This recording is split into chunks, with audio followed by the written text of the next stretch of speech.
힐러가 따뜻한 에너지로 사람들을 치유하게 되면 그 순간에는 에너지와 에너지가 만나면서 교류 현상이 발생을 하게 돼요.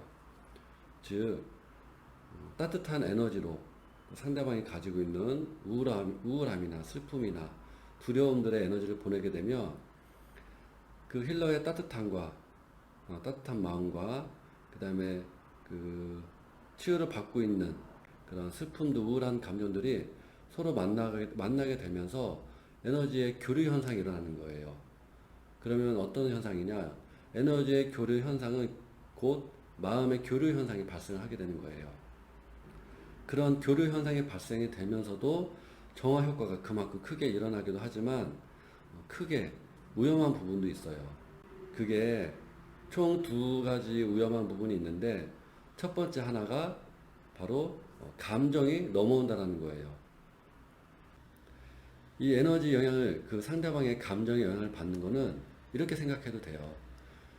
지금 이렇게 병원에 계신 그 정신과 의사분들 계시잖아요. 그런 분들도 그 사람들의 힘든 얘기를 계속 들어주고 그러면서 이 정신과 의사분들이 정신과 약을 먹는다는 얘기를 제가 들었어요. 그분들도 힘든 얘기를 듣지만 한두 사람이 아니라 많은 사람들 얘기 듣고 하다 보니까 그게 감정 전이가 돼서 당사자 본인 자신들이 힘드신 거예요. 그리고 어느 심리 상담사분들도 사람들의 얘기를 들어주고 하는 게 너무 힘들다 보니까 나중에는 자신이 힘들고 지친 거예요. 그래서 일하는 시간을 뭐 줄인다거나 이렇게 해서 조율을 하시는 분도 계시고 어느 분은 좀 아시는 분들은 이렇게 일을 하신 다음에 산책을 하거나 산에 오르면서 이렇게 자기 관리를 하시는 분도 계시더라고요. 그렇게 상대방이 가지고 있는 그런 말 속에서도 이 감정 에너지가 나온단 말이죠. 힘든 얘기를 하면 여러분들도 그 힘든 사람들 얘기 들어주면 그죠? 처음에는 이렇게 들어줄만 하지만 계속 듣다 보면 힘들단 말이에요. 그게 거기에서 에너지가 나오기 때문에 그런 거예요. 그럼 그것도 그렇게 힘든데 정말 에너지로 이렇게 정화를 하게 되면 더 크게 많이 넘어오게 되는 거예요. 힐러분이 그 상대방이 가지고 있는 우울함에 에너지를 보냈다. 그 우울한 에너지를 녹이면서 정화를 해준단 말이죠. 그러면 그 몸 안에서 에너지를 받으면서 몸이 무의식이 있고 여기에 감정들이 있기 때문에 거기에 에너지를 보내게 되면 그 자리에서 이 힐러가 가지고 있는 따뜻한 에너지로 그 자리에서 녹인단 말이죠. 녹으면서 이 에너지들이 몸 밖으로 빠져나오면서 정화가 되는 건데 이게 몸 밖으로도 빠져나오지만 치유해주는 힐러한테도 이렇게 영향을 받게 돼 있어요. 왜냐면 그 순간 연결돼 있으니까요. 오히려 더 영향받는 게 나아가는 것보다 더 클 수 있는 거예요. 그런 현상이 일어나면서 치유를 받는 분들이 가지고 있는 그런 마음 상태, 정신 상태에 대해서도 영향을 많이 받게 돼요. 그래서 어떻게 되냐면 내가 우울한 사람을 치유를 해줬는데 치유를 마치고 난 후에 내가 괜히 우울해져요. 그리고 또 어느 분은 이렇게 치유를 해줬는데 무기력이 가지고 있는 슬픔들을 정화를 해줬는데 정화해주고 난 다음에 내가 괜히 뭐 우울해지면서 아무것도 안 하고 싶고 그러한 생각과 마음들이 일어나면서 몸이 잘 안 움직이는 거예요. 그렇게 에너지에 그 사람이 가지고 있는 마음의 감정도 에너지라고 했으니까 그 에너지가 가지고 있는 감정들, 마음들에 영향을 받는 거예요. 그래서 저도 한때는 지금은 큰 영향이 없지만 초기에는 그 치유를 해주고 난 다음에 내가 괜히 우울해지는 거예요. 그래서 한 번 하고 나면 왜 이렇게 힘이 빠지지? 왜 이렇게 아무것도 안 하고 싶지? 내가 너무 열심히 일을 했나? 뭐 이렇게 생각을 했지만 물론 그런 부분도 집중을 해서 에너지를 쓰기 때문에 영향도 있지만 나중에 제 생각과 이 몸을 살펴보니까 우울한 에너지들이 저한테 이렇게 있는 거를 알게 된 거예요. 그래서 그렇게 에너지로 정화를 하다 보면 상대방이 가지고 있는 부정적인 생각들, 감정들, 마음들을 영향을 받게 된다. 그 부분을 명심을 해야 된다. 그거를 말씀을 드리고, 그 다음 이제 두 번째는 그 가끔씩 빙의형이 넘어오기도 해요. 빙의형도 감정과 원리는 같은 거예요. 똑같이 감정과 부정적인 생각이 넘어오듯이 빙의형이 넘어와요. 대신 현상은 좀 다르게 일어나겠죠. 감정은 내가 무기력해지고 슬퍼지고, 내가 막 이유 없이 짜증이 나고, 뭐 이렇게 감정 마음 쪽으로 이렇게 발생을 하는데, 빙의형이 넘어오게 되면 저 같은 경우에는 거의 99% 악몽을 꾸게 돼요. 말의 표현이 악몽이지, 꿈을 꾸는데 다양한 스토리를 가지고 있는 그런 꿈을 꾸게 돼요. 예를 들어서 최근에 뭐가 있었냐면 어떤 아이였어요. 한 유치원생 그 정도 아이였는데 이 아이는 아무런 말이 없는 거예요. 그 보니까 엄청 내성적이고 소극적이고 조용한 아이였거든요. 꿈에 나와서 저를 이렇게 쳐다보면서 이렇게 바라보고 있는 거예요. 근데 이제 제가 이제 꿈으로 이렇게 느껴보니까 이 아이가 손을 잡고 싶어 하는 마음이 느껴지더라고요. 그래서 꿈에서 이렇게 손을 잡아주니까 손을 잡고 그냥 산책을 계속 빙빙 돌았어요. 그냥 같이 걷고 그냥 아무 말도 안 하고 그것만 했거든요. 그러니까 이 아이가 이렇게 같이 돌아다니고 걷는 것만으로도 정화가 되는 거예요. 그래서 꿈에서 자연스럽게 꿈이 흩어지고 사라지게 되거든요. 정화가 되면. 그렇게 됐는데 그 아이 같은 경우에는 어떤 마음이 있었느냐, 부모님과 뭐 손잡고 싶다, 부모님과 함께 어디를 걷고 싶다, 이러한 마음을 갖고 있는 영이었다는 거예요. 그런 경우가 있었고, 또 하나는 교통사고로 죽은 영혼도 이렇게 본 적이 있어요. 물론 여러 번 봤지만 저는 늘 그런 꿈들을 너무 자주 꿔서 이제는 그래서 교통사고 꿈을 꿨는데 어떤 여성이었는데 꿈에 나왔는데 얼굴이 많이 일그러져 있는 거예요.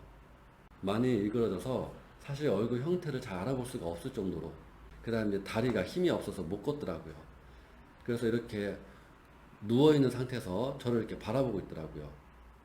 그래서 이제 그런 영들은 마음을 위로해주면서 이렇게 해주면 자연스럽게 이것이 그냥 정하거든요. 어차피 영들도 내 감정 마음 정하듯이 똑같이 하는 방식으로 하면 되기 때문에 그렇게 위로해주고 공감해주면서 그 마음을 알아주니까 또 그렇게 정화를 하기도 했고, 왜냐면 그분은 그 정화를 받으신 분은 교통사고도 난 적도 없고, 그죠?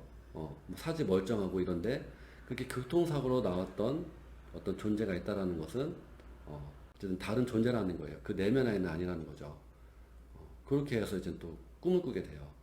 또 가끔은 힘이 강한 그런 영들도 존재를 해요. 그런 영들은 앞전에 얘기했던 영들은 그저 한풀이를 하고 내 마음을 알아달라, 위로해달라 그런 마음을 갖고 있지만, 힘이 세고 좀 뭔가 돌을 닦았거나 또는 살아있으면서 뭔가 좀 한 힘을 했거나 이런 존재들은 일단은 덤벼서 그 저를 누르려고 해요.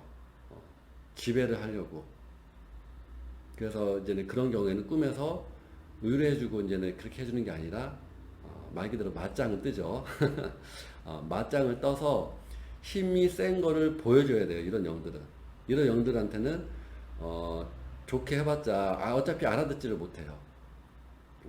그래서 일단 싸워서 힘으로 누른 다음에 확실하게 그걸 눌러줘야 얘네들이 눌리면서 그때 좀 말을 듣거든요.